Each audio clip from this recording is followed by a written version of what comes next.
कांग्रेस में खींचतान की खबरें लगातार तूल पकड़ रही हैं। पार्टी के वरिष्ठ नेता और सांसद दिग्विजय सिंह एक बार फिर बीजेपी और आरएसएस के पक्ष में बयान देकर सवालों के कटघरे में खड़े हो गए हैं। आलम यह है कि मामले पर सफाई पेश करने के बावजूद दिग्विजय सिंह सियासी गलियारों में सुर्खियां बटोर रहे हैं। दिग्विजय सिंह ने बयान दिया कि बीजेपी और आरएसएस जमीनी स्तर पर काम करने वाले कार्यकर्ताओं को प्रधानमंत्री और मुख्यमंत्री जैसे उच्च पदों पर बैठने का मौका देते हैं। इसके साथ ही उन्होंने प्रधानमंत्री नरेंद्र मोदी की तस्वीर पोस्ट की है, जिसमें वो बीजेपी नेता लाल कृष्ण आडवाणी के पास जमीन पर बैठे नजर आ रहे हैं। हालांकि अब उनके बयान पर सियासी प्रतिक्रियाएं भी आनी तेज हो गईं। कांग्रेस नेताओं ने दिग्विजय सिंह के बयान पर क्या कुछ कहा, पहले वो आपको सुनवाते हैं। दिग्विजय सिंह जी का बयान कुछ गलत नहीं था। जो हमने अंदर सुना, बाहर उन्होंने क्या बोला हो आपको ही बोला होगा, कुछ गलत नहीं बोला था। मुझे ऐसा लगता है कि उनके एक ट्वीट को, उनके बयान को तोड़ मरोड़ कर बीजेपी प्रस्तुत करे। आप लोग भी ये काम करेंगे तो फिर क्या अंतर रह जाएगा।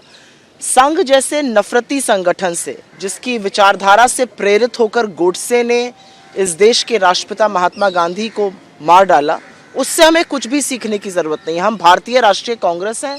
हमने ब्रिटिश हुकूमत, उसके अन्याय, उसके शोषण के खिलाफ आज़ादी की लड़ाई लड़ी और इसको जन आंदोलन बनाकर लड़ा।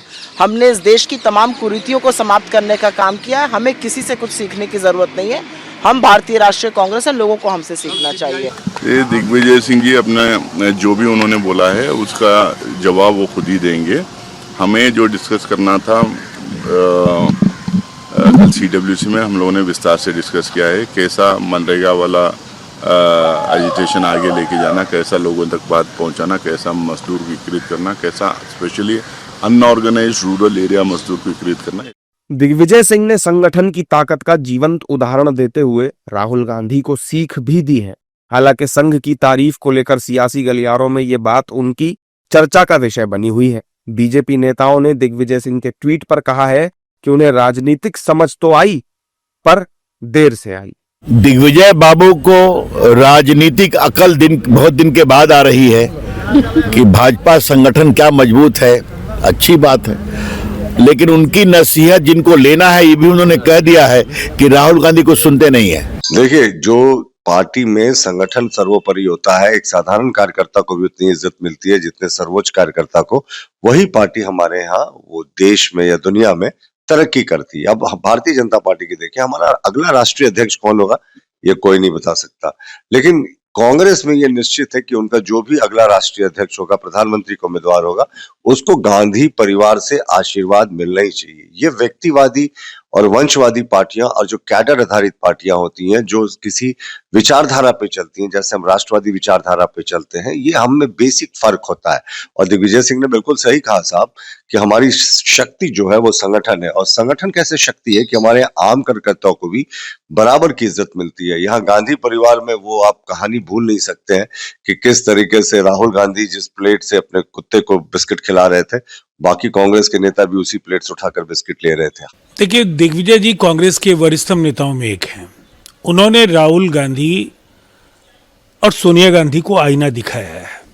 दरअसल नरेंद्र मोदी जी और लालकृष्ण आडवाणी जी की तस्वीर के जरिए वो ये कहना चाहते हैं कि किसी दल को पंडित नेहरू, स्वर्गीय श्रीमती इंदिरा गांधी, सोनिया गांधी, राजीव गांधी, राहुल गांधी तक ही सिमटकर नहीं रह जाना चाहिए। This is an internal matter of the Congress party, and if Digvijay Singh ji wants to come out in the open with his outbursts, one respects it. And let's understand that this is not just about Digvijay Singh, this is about the actual situation of a sinking ship of one of the oldest parties in the country. So I think he's only echoing the sentiment of all the Congress cadre, and it's amply clear that in the days to come, they will not even be in the position of a leader of opposition. हालांकि दिग्विजय सिंह के बयान के बाद जब मामले ने सियासी तूल पकड़ा तो उन्होंने अपने बयान पर सफाई भी पेश कर दी। उन्होंने खुद को आरएसएस की विचारधारा का विरोधी बताया। हालांकि उन्होंने आरएसएस की संगठनात्मक क्षमता की सराहना की है। साथ ही उन्होंने आरएसएस की संगठनात्मक क्षमता से कांग्रेस को सीख लेने की हिदायत भी दी है।